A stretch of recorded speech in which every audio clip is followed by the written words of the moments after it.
Good afternoon. I'm Mr. D, and today we'll be talking about Lesson 9.9, comparing fractions with unlike denominators. First, we have to understand what unlike denominators mean. If you look on the board, I have written down two fractions, 2/3 and 3/4. As you can see, our denominators 3 and 4 are not the same. We call those unlike denominators. In order to compare fractions with unlike denominators, we have to find the least common denominator, also known as the LCD. How do we find the LCD, you ask? Well, that's such a great question. I have the answer here for you. The LCD is the smallest common multiple of the denominators of two or more fractions. Pretty much all you're doing is really finding the least common multiple. If you're unsure how to do that, I invite you to go back into my previous video, lesson 9.7, and watch that.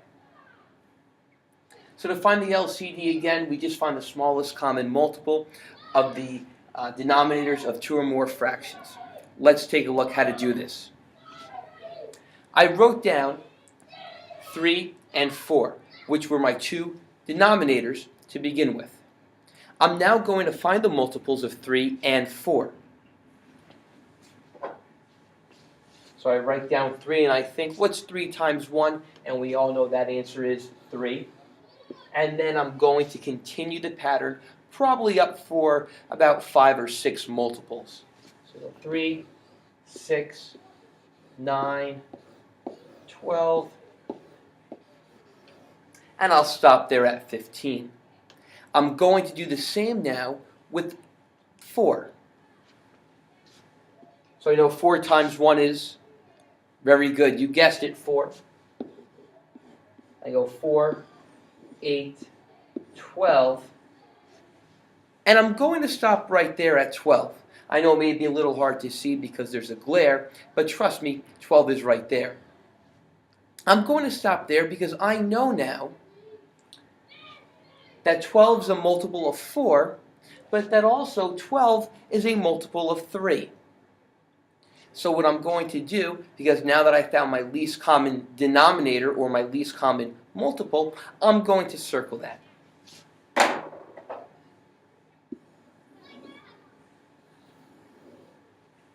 So now I know that my new denominators will be 12. I'll show you what I mean in a second. My next step after I have located the least common denominator is to write down my original fractions. If you remember from the original slide, 2/3 and 3/4, those are my original fractions. I have written them a little bit bigger here. I'm going to move the curtain away now, and I have to come up with two new fractions. If you've noticed, my two new fractions have like denominators.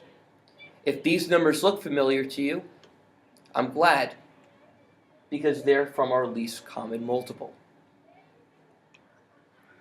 I look at my fraction 2/3, and I see that my new fraction has a denominator of 12.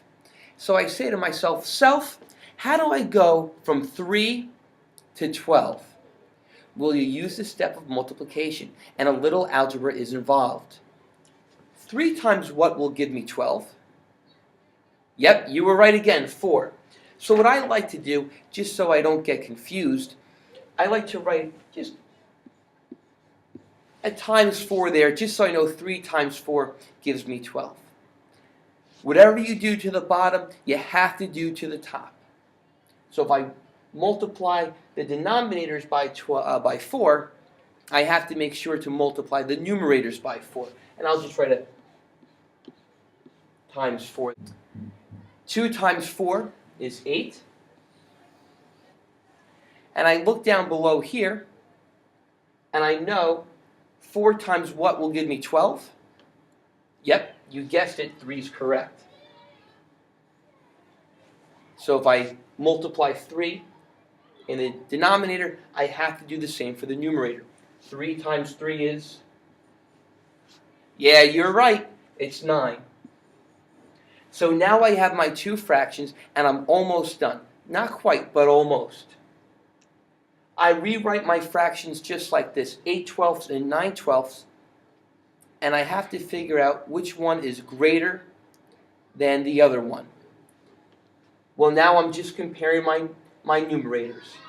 9 is bigger than 8, so I make sure that I have my sign read 8/12 is less than 9/12. I hope that you learned something today. Thank you for watching. Have a great day.